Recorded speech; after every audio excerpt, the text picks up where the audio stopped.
Here's part 2 of Iridomyrmex eating a cricket with some commentary on it.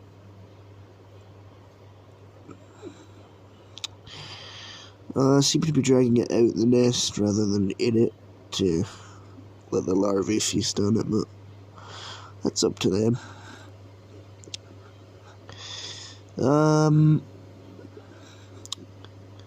They're very aggressive towards this cricket that managed to stumble into the nest, also feeding them some locust parts.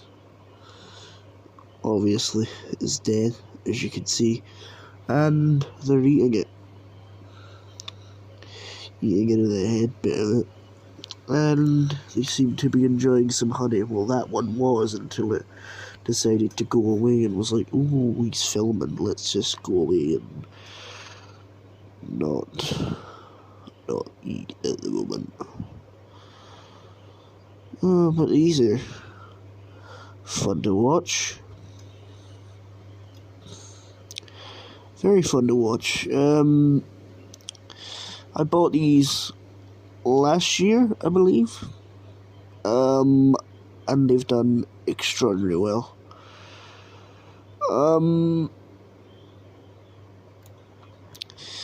Coming at a decent 9 to 8 millimeters, I'd say.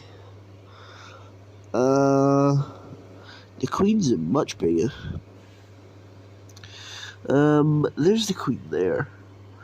Now, recently the colony fainted because I put too much heat in the nest, and they fainted. Now, I never knew this, but ants can faint, aka they just kind of shut down, and it's kind of like hibernating, they just kind of go limp. But these woke up after I took them off their heating, and I used the appropriate heating measures, and now they're fine.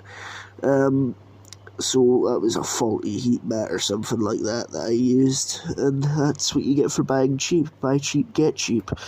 That's why I don't buy my ants cheap. Get cheap. Although there are some bargains out there, which I quite like. An ant shop that I would highly recommend is the Ant Lady.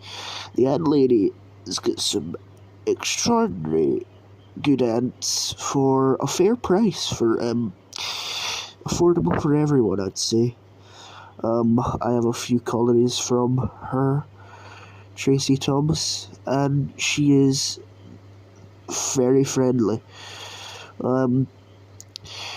I quite like chatting with her about ants. It's have the same sort of interest when it comes to ants and the likes of invasive species, which is obviously quite fun. Well, invasive species are fun, but as long as you don't release them into the wild.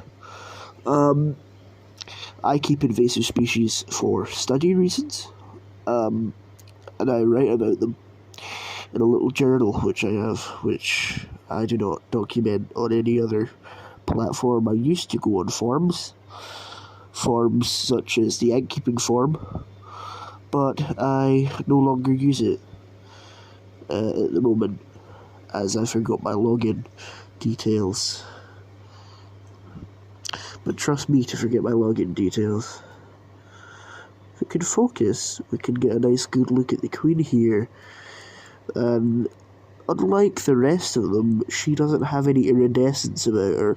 Maybe a slight amount of iridescence, but not a lot.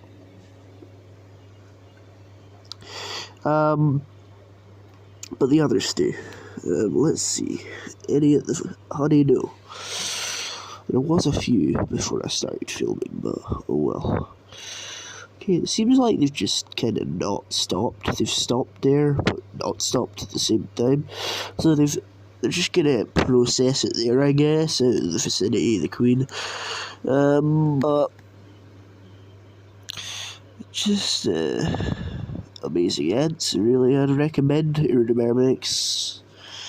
I have two Iridomyrmex. Iridomyrmex purpureus, which is the one you're seeing right now, and Iridomyrmex Pignelli, which is also a very, very, very, very, very aggressive species.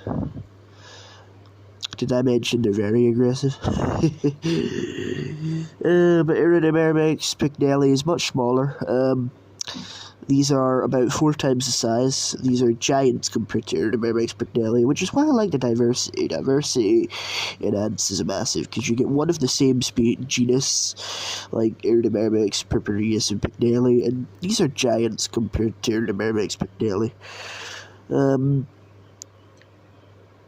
So yeah, that's what I like about that. That these are they're the same family, same genus, but different species, and the size variation is phenomenal, in my opinion. So yeah, that's all I've really got for you today. I should be having a leaf cutter and project happening soon, which is what I'm going to do. I've drilled a hole into a blanking plate. I'm going to set up another basin again, because they need their basin, and they've not had their basin for a while, so I'm going to have to do that. But yeah, I hope you've enjoyed this. Let me know your opinion on Iridomyrmex.